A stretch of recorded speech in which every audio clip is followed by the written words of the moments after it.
Assalamualaikum warahmatullahi wabarakatuh.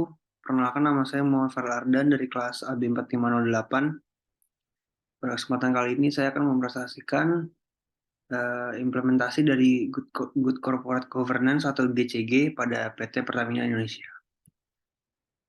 Dimulai dari profil PT Pertamina Indonesia.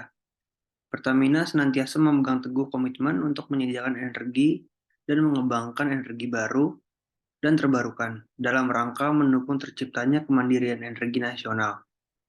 Memegang amanah sebagai holding company di sektor energi sejak ditetapkan oleh Kementerian BUMN Republik Indonesia pada tanggal 12 Juni 2020. Pertamina kini memiliki peran sangat strategis yang membawahi 6 subholding yang bergerak di bidang energi, yaitu upstream subholding yang secara operasional dijalankan oleh PT Pertamina Hulu Energi, lalu ada gas subholding yang dijalankan oleh PT Pertamina Gas Negara. Selanjutnya ada sedikit mengenai Pertamina. Apa itu GCG atau Good Corporate Governance? Jadi GCG itu adalah prinsip-prinsip yang ditetapkan oleh perusahaan untuk memaksimalkan nilai perusahaan, juga untuk meningkatkan kinerja dan kontribusi perusahaan, serta menjaga serta keberlangsungannya perusahaan secara jangka panjang. Pedoman tata kelola perusahaan. Pedoman tata kelola perusahaan ini disusun sebagai acuan dalam mengelola PT Pertamina Lubricants berdasarkan prinsip Good Corporate Governance yang menjadikan kaidah dan pedoman bagi pengurus perusahaan dalam menjalankan aktivitas bisnisnya. Penerapan prinsip-prinsip GCG yakni antara lain ada transparansi, accountability, responsibility, independensi, dan juga fairness. Sangat diperlukan agar perusahaan dapat bertahan dalam menghadapi persaingan yang semakin ketat. GCG diharapkan dapat menjadi sarana untuk mencapai visi dan misi perusahaan. Pedoman tata kelola perusahaan mengatur struktur badan tata kelola perusahaan, meliputi RUPS, direksi, dan dewan komisaris.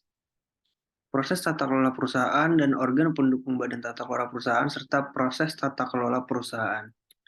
Selanjutnya ada pedoman perilaku. Yang pertama, clean.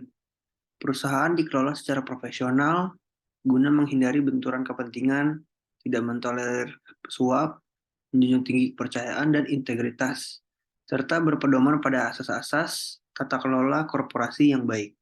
Yang kedua, kompetitif. Mampu berkompetensi dalam skala regional maupun internasional. Mendorong pertumbuhan melalui investasi dan membangun budaya sadar biaya dan menghargai kinerja. Yang ketiga ada confident, yaitu berperan dalam pembangunan ekonomi nasional, menjadi pelopor dalam reformasi BUMN, dan membangun kebanggaan bangsa. Yang keempat, customer focus, yaitu berorientasi pada kepentingan pelanggan dan berkomitmen untuk memberikan pelayanan yang terbaik kepada pelanggan.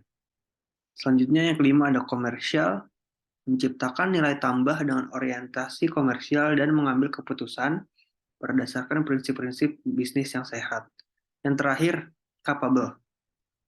Dikelola oleh pemimpin dan pekerja yang profesional yang memiliki talenta, juga penguasaan teknis tinggi, berkomitmen dalam membangun kemampuan riset dan pengembangan. Selanjutnya ada sistem manajemen anti penyuapan atau SMAP. PT Pertamina sebagai entitas bisnis dari PT Pertamina Niaga, subholding komersial dan trading dari PT Pertamina Persero, menyadari sepenuhnya urgensi dalam menciptakan tata kelola organisasi yang bersih dan berintegritas, yang mampu mendukung dan mewujudkan proses bisnis yang bersih dari korupsi, kolusi, dan nepotisme, termasuk bebas dari kecurangan, gratifikasi, dan penyuapan.